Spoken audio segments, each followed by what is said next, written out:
Alors, je ne sais pas s'il y a un secret, il y a plutôt des petites techniques, voilà, des petits trucs. J'aime mieux ce terme truc que secret. Et le plus important, c'est établir la confiance avec l'élu exécutif et les élus au sens large. Et pour créer cette confiance, moi, je mettrai en avant trois petits trucs. Donc, un, c'est effectivement la compétence. Le DG est évidemment quelqu'un de compétent, et compétent pas que par une technicité, mais par une capacité à mobiliser des équipes, à porter des politiques publiques. Donc, ce qu'on attend, ce supplément, du DG par rapport à ces équipes. Donc, ça, c'est le premier socle quand même qu'il faut avoir. Le deuxième, toujours pour créer cette confiance, c'est la transparence.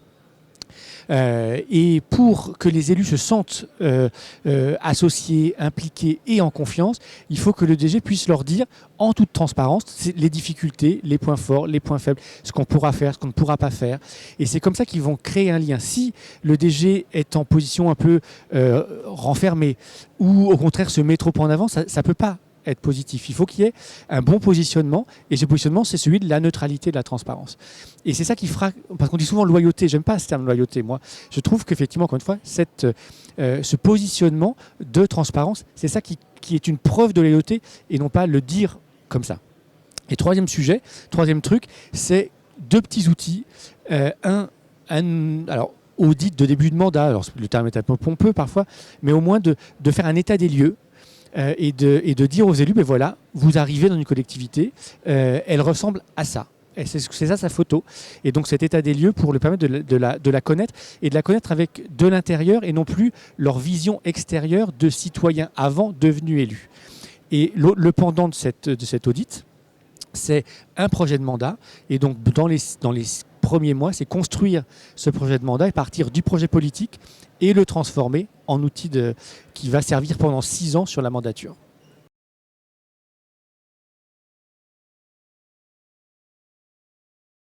C'est presque plus que des enjeux. Pour moi, le prochain mandat, c'est une révolution totale.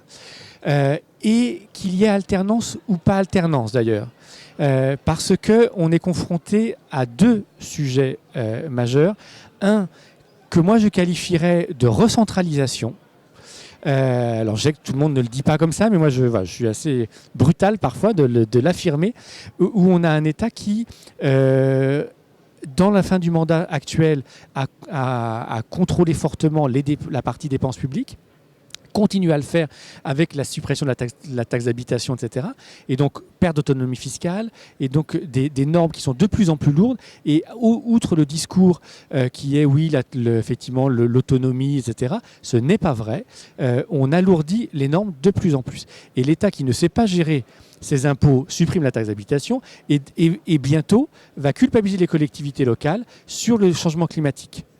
Il n'arrive pas à respecter les accords de Paris et je prends, moi, le risque de dire aujourd'hui que c'est les collectivités locales qui, dans les 6 prochaines années, vont être mises en cause. Et on le dit déjà aujourd'hui, le gaspillage alimentaire, c'est les cantines scolaires. Le gasoil, c'est les transports publics, etc., etc.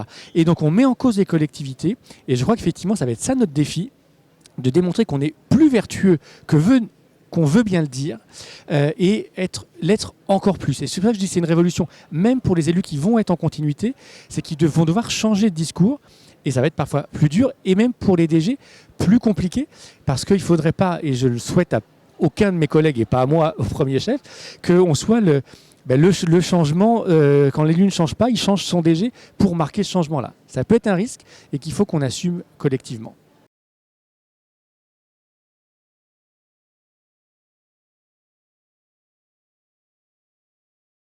Alors ça, c'est vrai que c'est le troisième défi que je n'ai pas cité dans cette révolution, c'est le renouvellement de la relation citoyenne. À la communauté d'agglomération de Blois Aglopolis, nous sortons juste, c'est un bon exemple, d'une enquête auprès des habitants sur les mobilités. On a lancé une nouvelle délégation de service public de transport public. Et avant de lancer cette délégation, on a fait 2 outils de concertation. Un sondage web sur les grands enjeux, et puis des ateliers participatifs pour approfondir le contenu de ce sondage. Donc la participation, elle est au cœur des enjeux pour les collectivités.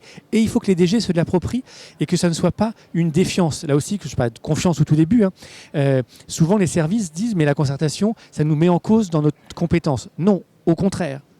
Ça valorise notre action.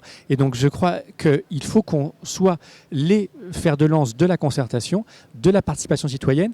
Et pour ça, il faut s'appuyer sur les outils numériques parce qu'on ne va pas refaire des agoras citoyennes, etc.